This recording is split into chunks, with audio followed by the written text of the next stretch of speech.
want to thank you for joining us for 1x1. I'm Rob. And I'm Sue. And we are the Parkers. And so before we get started for our episode, we want to give a little shout out to our non-sponsor sponsor, which is what? The Plant Church. The Plant Church. I'm wearing a t-shirt. And so we've had fun the last couple weeks. I've been preaching. You preached this past Sunday.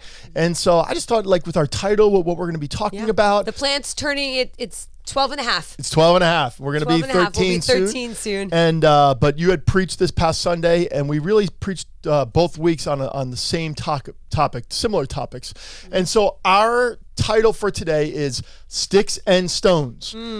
Now, why are we calling it Sticks and Stones? How does the old childhood rhyme go? Sticks and stones may break my bones, but words will never hurt me. And that is false. False. Words hurt. False. I would rather get hit in the face with a stick and hit in the head with a stone than have someone say something really bad about me. So true. So tell them about my little bald spot. What happened here? Yeah, so Rob has a bald spot from actually a rock thrown at his head when he was a little boy. Sticks and stones actually did hurt me. It did, and it caused the hair follicles not to grow anymore. So yes. He has to constantly get a haircut so one side's a little bit longer. And yeah, I got my first fade.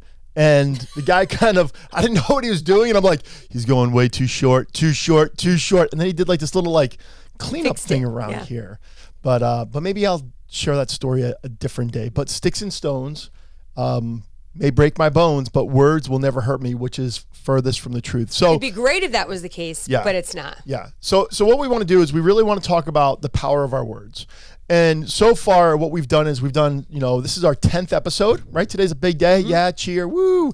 And it's one of those things that it's been a fun journey, but we've seen little segments of how we talk with one another, the importance of talking with one another, but they've been little segments throughout our stories. And I really wanted to, just after this past Sunday, you preaching, the Sunday before me preaching, there's been a theme in the epistle of James about the importance of our words. And so why don't you just give us a little background and then we'll talk through it, we'll banter back and forth for a little bit.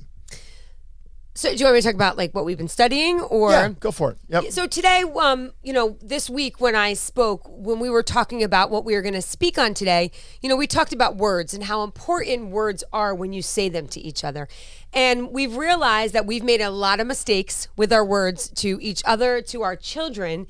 But we've noticed that words really are destructive. Yeah. Words can really hurt somebody. And I think what's always been so stand out in my head kind of attitude is that what might not hurt you can hurt me. Yeah. You could say something to me and think, what's the big deal? But it actually really causes some deep, whether it's some wounds from childhood or something else, but can really cause pain.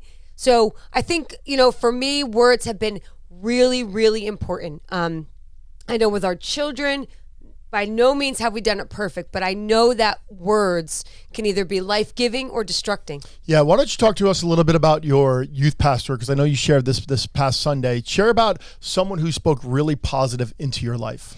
So I had a great youth pastor growing up through part of middle school and high school years, Ned Suffren. And he was wonderful. He was he made Jesus cool. He made him tangible to me. It wasn't like, oh, it's God in the Bible. It was like, Jesus is your friend. And he was such an encourager. He would come to all sporting events. He would come to, anything that we were a part of, and he would encourage and really just speak life. Even when you were losing or weren't doing well, he'd speak life into you. And he taught the real value of, I'll never forget this, of when people hurt you, how to respond. And that was such an important pivotal point in my life, because as you're entering into those years of middle school and high school that are terrible, they are brutal for hurting one another with words spoken over you by either peers or whatever. It was such an important thing for me to learn from someone besides my family, right? Because we always say, oh, our family, of course they're going to encourage us and tell us. But this was great to hear it from somebody else. Yeah. And honestly, for me, is when I look back on my childhood, I really do feel like it's a little bit different.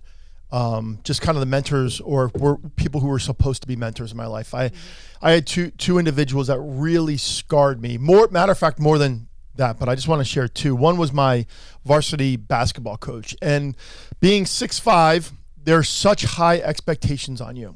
And for me nothing was ever good enough for anybody, it felt like, whether it be a coach, whether it be someone older than me. There's always this high expectation that if I didn't accomplish the highest level of athletics, I was a failure. And I just remember how my sophomore year, I actually played varsity basketball, started my junior year, and he was so hard on me that it had this horrific negative effect. And then another individual was my guidance counselor. And because I had several different learning disabilities that really, I really figured out later. Undiagnosed. I'll never forget some of the things that my guidance counselor had said to me that sat with me. And I really did feel like there was always something broken in me. I always felt stupid. I always felt behind the 8 ball. I always felt like I could never, ever live up to stuff. And that was really before coming to faith. And so I've in some ways always felt like I was fighting these demons of never being able to live up to other people's expectations. And it's true, the words, whole different ballgame. And really, although you've really processed through this and kind of, know the truth of those words spoke over you that they weren't, they still affect you to this day. And this is something that's really true, because when Rob watched our children play sports in high school, you would often bring up the wounds that your coach caused you. Yeah. Yep. And it was like deep. Yeah. Because I coached high school basketball. Right. I coached junior high basketball. And so I was so apt to not do what was done to me. Yep. And that was very, very difficult. Yep. And we had some very talented athletic kids that I had to make sure that I spoke life into them instead of death. And it's one of the things that you had talked about this Sunday, the idea of speaking life into people rather than death. So let's talk about stages of communication. I think that's really important, because when people meet and people are dating, how do people, what's the front that people put on with communication? I think personally for us, I think we were like, we're never going to not share everything. Everything's going to always be, we're going to be fluent with communication with each other. Yeah. That's what I think most couples think. That's never going to happen to us. What's happened to them, right? Like where communication lines get broken. Yeah. And the idea was when you're really putting your best foot forward. Right. So you are speaking the best things, you're bringing up the best qualities, you're bringing up everything you love about that individual. And so especially for new relationships, they would be crazy to start talking ill will against the other person or things they may not like about the person. Ladies, if a guy starts talking about your bad qualities week 2, yeah, get rid of them. Get rid of them. Yeah, and vice versa, men, if you have someone that's putting way too much pressure on you, get rid of them. So we had a pretty amazing engagement. We've shared about it. We've shared about the joys, and literally we had a true fairy tale love story.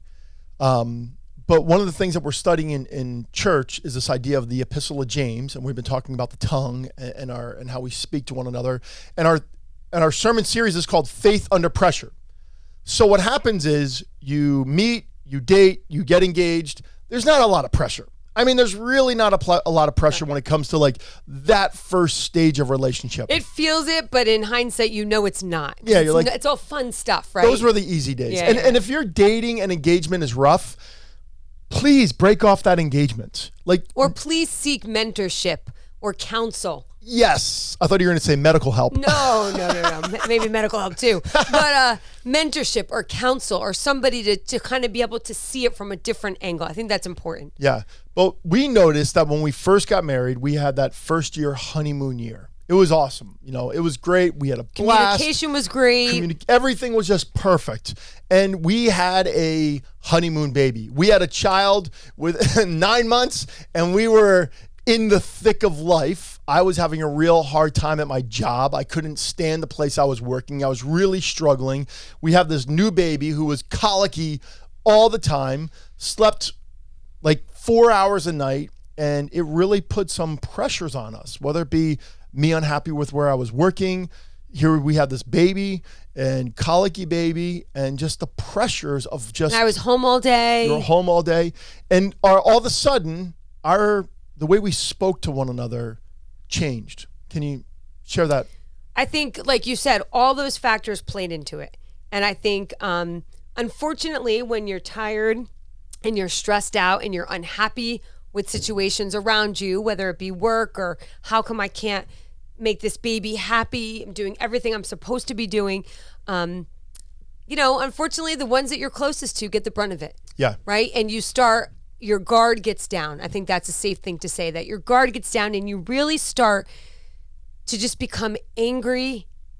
And the word I'm going to use is bitter. Yeah. Like I was almost bitter that you would be out for work even, no matter what it was, because I was not knowing what to do with a screaming baby for an evening or something like that. Yeah. So. Yeah. And so what we do is we oftentimes would use our words to try to get one another's attention. Yep. And at first it was all cute, but then it turned very vicious. And we went. And I said this when I had spoke in church, but when you are so close with someone and you know them that intimately, you know exactly what to say that's going to get them, right? Yeah. That's going to get their goat, that's going to make them. And I think the intention is, well, I know what to say in order to make him change. But in essence, I'm not making him change. I'm causing bitterness, I'm causing anger, I'm causing frustration, resentment. Yep. Yeah, and it's interesting because girls get bitter, guys get angry. Yep. Guys start resenting. And there's a big difference. And I'll never forget when we did that retreat. Remember that? When I shared that with everybody and then I explained it and the one person's like, girls don't get bitter. And I'm like, okay, you didn't hear me. Girls get bitter, guys become resentful. Mm-hmm. There's a big difference. Yep. But what happened was we started trying to use our communication in a negative way. We started saying things to one another to get each other's attention and to change each other. Yep. And we started saying things to one another that we would have never said to our worst enemy. And when I look back, that is the greatest regret, not only of our marriage, but of my life. How I tried to use my words as a weapon against you. And once you say something, you can't take it back. You can't take it back. Share a little bit about the whole fire analogy that you had talked about. So fire, your words can be compared to fire, right? Like the tongue when you speak. Like you can say something and sure, I can say I'm sorry, but unfortunately the damage is done. And it's the same with looking at a fire. Like you can extinguish a fire or eventually it will run out of oxygen and it won't burn anymore.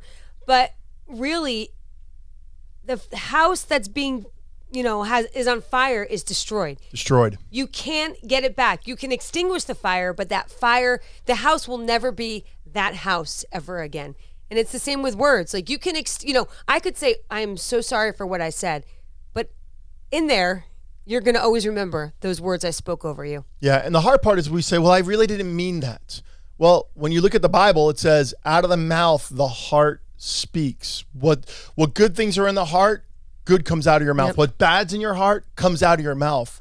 And it's true. Like we say, I didn't really mean that. Well, there's always a little truth in everything we say. Whether we want to agree with that or not, there's always a little truth in it. Yep. Especially in anger. When you say things in anger, that's often a time that what's really, your insides are really feeling. Yeah. And so year 2 was really rough. Mm-hmm. I mean, we're very transparent about our relationship. Like if we weren't people of faith and if we weren't really in the situations and maybe even the position that I was in, we may have gotten divorced. It was rough. And because what we both learned, that resentment and bitterness breed more resentment and bitterness. Yep. So if it's not identified and squashed, yeah, it keeps building. And that's what I think we really did wrong for us is we kind of just would have that real low and then we would perk back up to a high, but we never dealt with the low. So that underlying pain was still there. Yeah. And let me just give a little clarity, and this is not to knock on anyone or anyone's families, but I'm going to give examples of both. Mm-hmm. For Sue, growing up in a single parent, you and your mom would just fight it out. And at the end, no matter how hard you fought or said what you said, it was just like they would just forget about it and move on. And like they would say some rough things to one another in front of me. And I'm like, oh, no, you did not. There's no way you just said that and you guys are going to be okay in the next 20 minutes. Well, when I grew up in a house full of boys, I mean, there was 8 boys and 2 parents, a house of 10 people. If you said something, they were fighting words. And I got to the point that when someone said something too vicious to me, I cut them off. I'm like, I'm done. So when we started to fight and using our words as tools of weaponry, it was almost like Sue's like, hey, we just got in a massive fight. We got to move on. Let's go out to dinner. And I'm like, no. If you want to talk like that, I'm going to say something back and I'm going to really mean what I said. Yep. And I'm going to emotionally cut you off. And so for year 2, it was extremely difficult for us. And we had another baby and we went on a retreat and we shared the story in the past. And one of the first things they said is, you're going to go into your room tonight. You're going to have the biggest fight you ever had, but then we're going to start working on healing your relationship. And one of the first things they said was, turn to one another. And the phrase was what? You're not my enemy. You're not my enemy. Because what happens in marriage is our words pit each other against each other, and you literally become each other's enemy. Like, you became my worst enemy year 2 of marriage. And I don't believe that, but that's what it felt like, right? That's what it felt like. We weren't on the same team. We weren't on the same team. No way. We weren't even on the same court. And so in that, it was a very, very difficult time. And I'll never forget, I went on that retreat thinking, okay, God, you're going to change Sue, and she's going to apologize, and everything's going to be great. And what were you thinking? Same thing. He needs a lot of work. Hopefully this works for him. But I'll never forget, at the end of the retreat, I remember getting into the little red Jeep and just being like, you know what? I'm wrong. I need to take responsibility. I'm sorry. And so we really started to work on how we communicated with one another. We really chose to do different things. And I think one of the best things that we did with our kids, right? Talk to us about high lows. So we started this years ago. I don't really know when, but we started at the dinner table. When we have dinner times, we purposely have dinner. It's not just we sit. We really try to make it guided conversations, talking about our days. But Rob started this thing years ago, what's called your high and your low. So what's your high for the day and what's your low for the day? Sometimes we're in seasons of just highs. We'll just say highs. But it's good to say the lows because it's a great way to kind of bring it all out. We get to talk as a family, encourage each other. The lows can't be about someone at the table. We've made that very clear all along, just so, we can really encourage each other. But it has been a huge time for our family to be able to, first of all, learn about each other, know what's going on in each other's lives, and also really just to encourage each other. I think that's been really important. Yeah, and it was an opportunity to, at times, bring good things up about one another. Yep. Because we saw, as our kids were getting older, they started nitpicking one another. They started fighting with one another. They started saying, irresponsible things to one another, and they were hurting one another. And for one of our children, he thought he was being funny, but he was really wounding another individual. And I'll never forget, we had a full-out brawl on the beach where one son got so fed up with the other brother that he just attacked him. And we've never had a full-out fist fight between our kids. It was the only one. It was the only one. And it was all because of what was being said to one another. The mocking, the taunting, the thinking they're being funny when actually they were being hurtful. But that's it. It wasn't meant to be deceitful from the person who was giving it, but the person who was receiving it took it that way. Yeah. Yep. So why don't you talk to us a little bit about how we transitioned from how we used to communicate in moments that we were really under pressure to how we're doing now? Because we were really in a tough place where we just spatted things off all the time, but then we changed it up. What were some of the little things that we had done? So I think something that we both learned after that year 2 is we have to be able to listen to the other person. Why they're feeling what they're feeling and not react. That's big for me, being able to listen to what he has to say and not right away just react to what he's saying. So I think that was a part. We just, I knew that there's no one more who I love on this earth than Rob. So I was either going to fix this and we were going to work on this, or it was going to not work. And this was going to be a miserable fighting relationship, really, to be honest. So I knew at that point I had to start listening more to him, knowing that he was not my enemy and he was not doing things purposely against me. If I was taking it that way, then I need to listen to why he's doing things a certain way, because I will see his heart when I listen. Yeah. Yep. And it was one of those things that too, we had to create space because we were so because we're so passionate. It was like, we wouldn't, it was that whole idea, we're not going to bed, angry. And so we would stay up and fight when basically sometimes we should have taken a little space. Right. We should have taken a little space. And so one of the things that we have to practice. Now, other couples are good at this, getting a little more space with one another. When we are really angry with one another, we want to not only talk it out, we want to fight it out. And what we had to learn to do is we needed to stop fighting it out, take a little space, and learn to talk it out. Because two passionate people can change the world, or they can blow up their own world. And so one of the things that we had to really, really do was learn to reposition how we were communicating with one another. That's good. Yeah. What else? I think we needed to learn to say the words, I'm sorry. Often I think when we think we say we're sorry, it's almost showing defeat, like I'm giving in. But I'm sorry is a real humble act to show someone that you care about them. I know for me, it's more, Rob's very good at apologizing. I think it's more difficult for me in some aspects. So I've had to learn to say, I'm sorry that I hurt you, or I'm sorry that I said that to you. That's been really big. Yeah. And for me I'm so quick to apologize that Sue always says, well, your sorries mean nothing because you really don't mean it. You're just trying to fix it. And it's one of those things that I've had to really process through. So when I don't say I'm sorry quick enough, what happens to you? You get upset. I get upset because I'm so used to him saying sorry right away. Sorry. But it's one of those things that we've had to really learn how to do that. Mm-hmm. And I think one of the things too is we've had to really, and this is something that you've been really good with our kids, really helping our kids learn to communicate with one another. Can you talk to us a little bit about that? I think the number one thing that I feared being a parent was that I would have children that would not have a relationship. That was something always that was just very, I don't even know why, because I didn't have siblings to even know that existed, but I was always fearful of that. And I think that was something that I wanted to make sure from the start, that our kids were able to talk to each other no matter what, in love to each other. And that's been a really big thing for me. So I think from a young age, we talked about stuff. We hashed it out together. We learned how to communicate healthier, to say something to someone in love versus just out of anger. Yeah. And the truth is this, what you really believe and what you really value comes out to those who are closest to you. Yep. And not only to your family, but to your closest friends, to your extended family. And those are the people who know us best.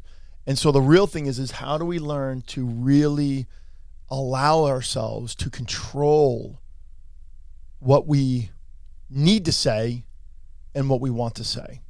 We have to learn to control what we need to say and what we want to say, because what's really important is what we need to say more than what we want to say. So you gave some really good pointers this Sunday. What's a couple of them that you had shared with us about the whole idea of taming the tongue? So it's humanly impossible is what I'm realizing, because our nature, especially if you are passionate like we are, our nature is to just go at it, right? Just to attack. So for me, I have really learned that like the power of prayer and praying that Jesus tames my tongue and shuts my mouth when it needs to be shut has been a huge thing for me. Yep. I loved something that you had said, one of your points. You said we need to learn to listen better so we can speak wiser. We need to learn to listen better so we can speak wiser. Because when you listen better, it's almost like you're doing that count to 10 in your head before you speak, right? Because you have to listen.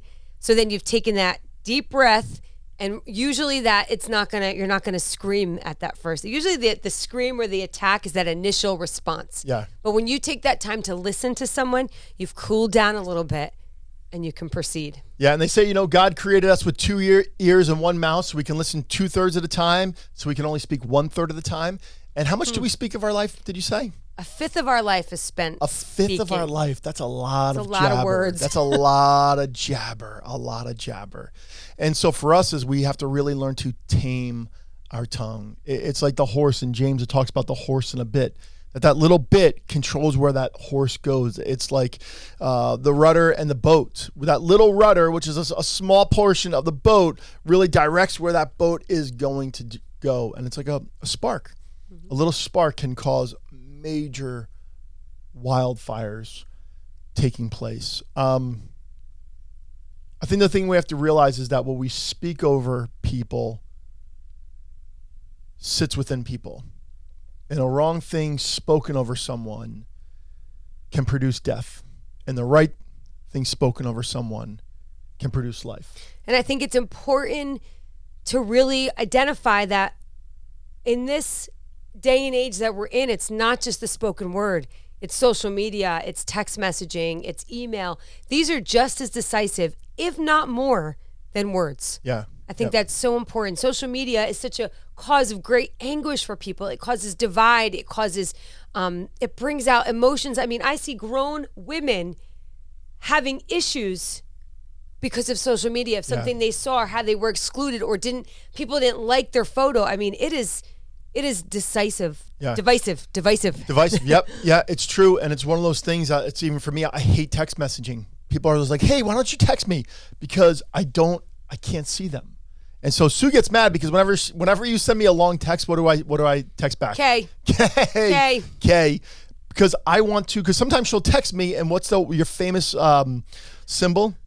I like to do like the question mark explanation. It's not like a bad thing. It's like, it feels horrible. Hey, it's a question and I'm passionate about that question. Yeah. And he takes it. It kills me. I don't know. It throws me off. When people like send something and it's like an exclamation point, please don't do this if you're a friend of mine. Please don't do this because I'm going to call you up. It just throws me. Maybe like because I'm a middle child. 3 exclamation points are rough for you. I'm a middle child. I got some wounds. I got some flinching going on in my soul. And so for me is I don't do a lot of texting because for me it just becomes very unhealthy. Help us understand, like, what's the one thing that you really want to speak into your kids? What's that one thing? I want my kids to know that we love them and that they felt affirmed by us in every stage of their life. I want them to know that even when we've disagreed with some choices they've made, maybe that's something we don't really agree or not how we raise them, but they're still loved and we're going to show them love through the whole thing. Yeah.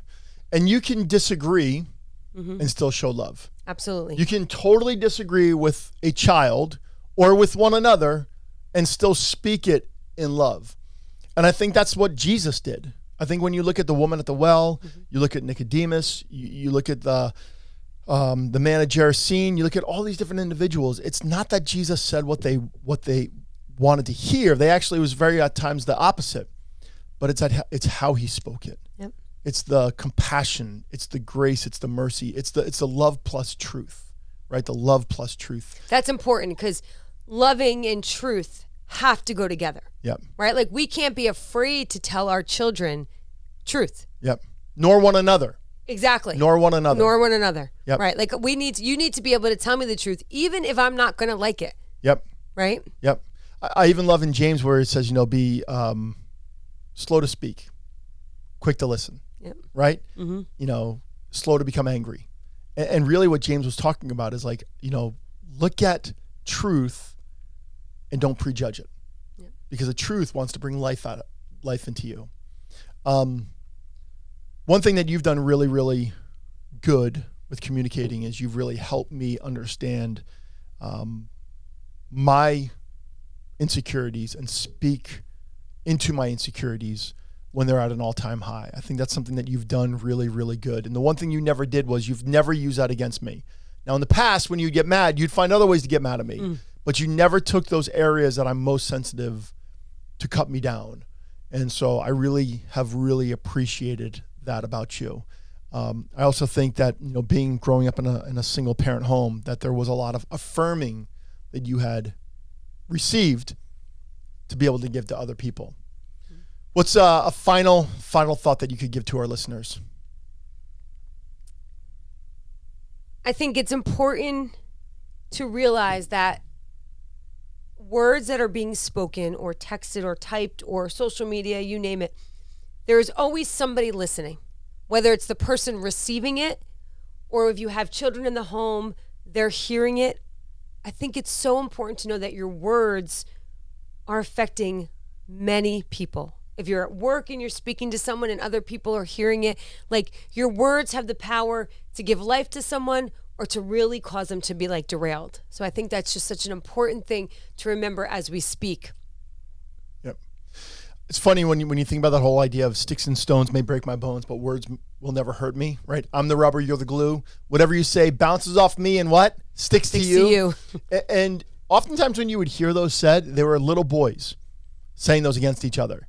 Because little boys, what they used to do, and they don't do this now, and trust me, I'm not condoning this. Can't do it now. Can't do it now. They used to fight it out. They would fight it out, and they'd be best buddies. They'd have a sleepover by Friday night. But girls wouldn't do that. And they use their tongues as a form of a sword. And it's very interesting when you watch men fight verbally and women fight verbally. And I think it's really important for our kids and one another to watch each other, how we fight, how we talk, how we communicate. How do we fight fair? How do we communicate properly? How do we build one another up, even when we have to confront certain aspects of a conversation? And we really have gotten to a place now where our words mean everything. Once you post it, it's posted. It's posted. Once you say it, people will hold that and hold it against you. And I think the best advice that I can give myself and give to our listeners, learn to listen more and speak less. Because when you speak less, your words mean a whole lot more. A whole lot more. And I've noticed that with you or our kids, when I go silent, you're quicker to hear. You're quicker to hear what I really want to say. And when I go silent, it means I'm thinking about how do I position myself to position my words in such a way that they will hear what I'm really trying to communicate. And we've noticed that with our children too. Yeah. Going silent is difficult for them. It's difficult for them. So with that, our theme today is sticks and stones. Choose your words wisely, because you have the power to bring life or death to the people you love the most. And I want to bring life to you, not death. So we want to thank you for joining us for 1x1. I'm Rob. And I'm Sue. And we are the Parkers. Have a great week, everyone.